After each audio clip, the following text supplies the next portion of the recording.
Hi guys, good morning সবাইকে। আমরা আজকে মাঠে চলে এসেছি।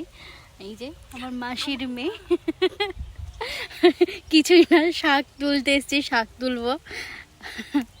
ঠিক আছে, যদি এখানে মাঠে আমাদের না প্রচুর শাক হয়ে থাকে, দেখাচ্ছি।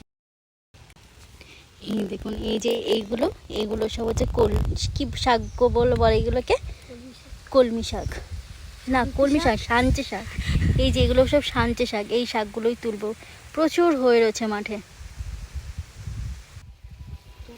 তা এখন আমরা শাক তুলে নিই, শাকটা তুলে নিই, কতটা তুলছি তারপর দেখাচ্ছি। হয়ে গেছে আমাদের শাক তোলা। এই যে শাক, ওড়নাটাই কিন্তু সব থেকে ভালো কাজ করে। আমি যখন আগে ছোট ছিলাম তখন এই মাঠে আসতাম, কাঁকড়া উঠতে যেতাম তো, কাঁকড়া দিয়ে রাখবো কোথায়, তখন কী করতাম, ওড়নার মধ্যে এই কাঁকড়া তুলে নিয়ে রাখতাম। তো আমাদের এখন তোলা হয়ে গেছে, তো আমরা এখন এই বাড়ি যাচ্ছি। চলুন টাটা, আবার পরে দেখা হবে, পরে কথা হবে। সবাই ভালো